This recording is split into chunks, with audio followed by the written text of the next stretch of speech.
السلام عليكم، مرحبا بكم معايا فيديو جديد. اليوم غادي نقترح عليكم البقوله اولا الخبيزه بالدارجه المغربيه على طريقتي.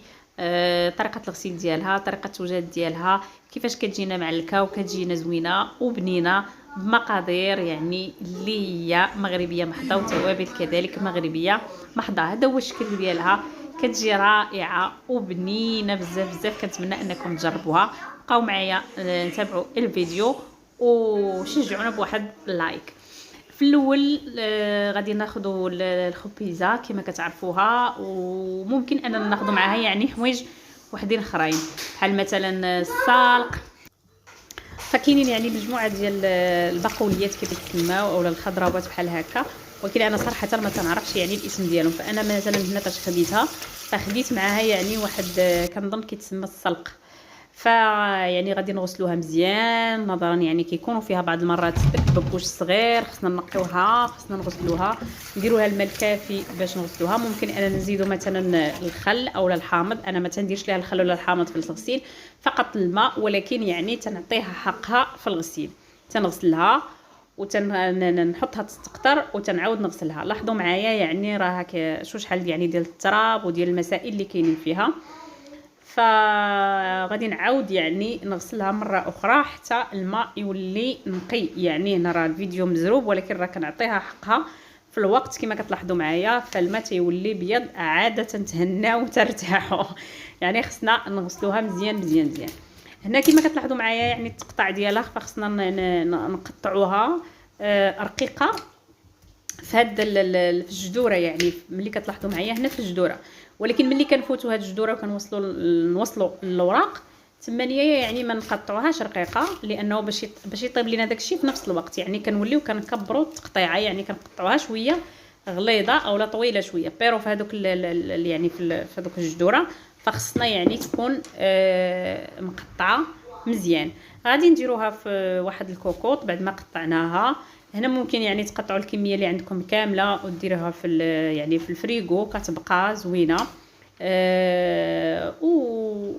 ويعني وكنخدموا بها من بعد. هنا يعني طبيعه الحال هنا عندي الخبيزه درتها في الكوكوط او اللي كيقول لها البقوله. عندي تقريبا كاس الا ربع ديال زيت الزيتون ضروريه. عندي الثوم 4 ديال الفصوص ديال الثوم. هنا عندي شويه ديال القزبر، وعندي هاد القبطه ديال المعدنوس. عندي الزيتون احمر، وعندي التوابل اللي هما الكركم والكمون والبزار والتحميره، وكذلك الحار او لا الفلفل الحار والملح. في الاول غادي نطيبها، ماشي نسلقها فقط، غادي نطيبها بالماء والملح والثومه وكذلك المعدنوس. يعني هادشي اللي غادي ندير في الاول. الماء على حساب الكميه، حاولوا ما تكثروش. مثلا في هذه الكميه هذه تقريبا انا درت كاس ونصف، لانها هي كما معروف عليها فكتطلق الماء، يعني خصناش نكثروا الماء بزاف.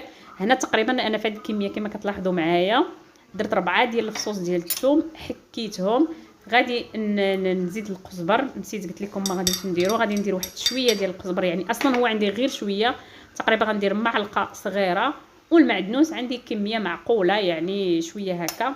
فغادي نقطعو غير بايديا لانه هو تيذوب، يعني مقارنه يعني مع الخبيزه راه تيذوب. غادي نقطعو غير بهذه الطريقه هذه، وغادي نضيفو فقط. ان النصيحه اللي نعطيكم في هذا يعني في هذه الفقره هذه ما تكثروش الماء، يعني لان هي كتطلق الماء بزاف. الا كثرتوا الماء بزاف يعني خاصكم تضطروا تحيدوا هذاك الماء، وهكا يعني كنفقدوا بزاف ديال المكونات اللي مهمه.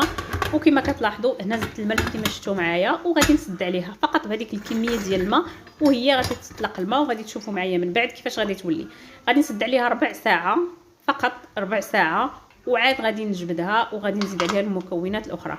ديروها بهذه الطريقه، فيعني ما تنسلقوها ما والو، تتحافظ على المكونات الغذائيه ديالها مزيان.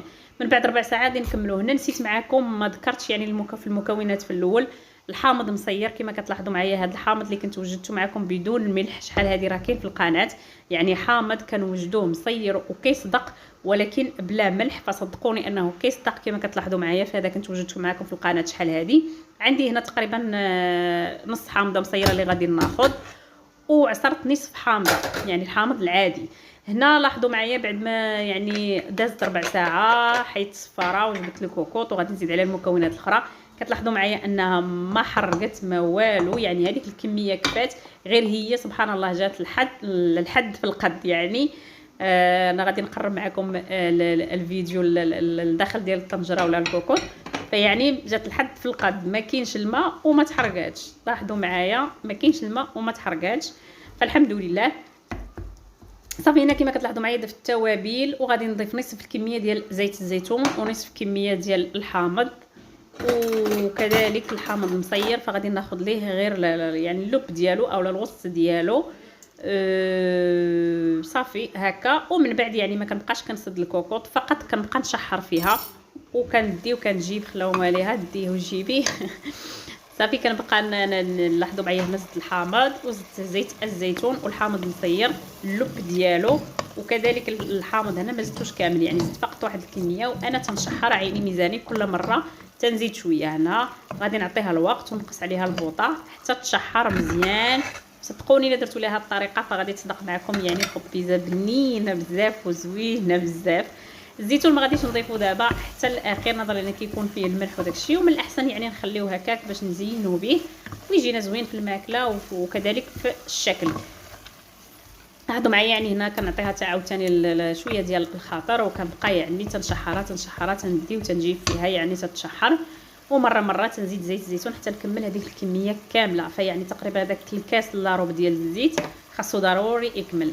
شو تبارك الله هاد زيت الزيتون ديال هاد العام ما شاء الله شحال زوينه.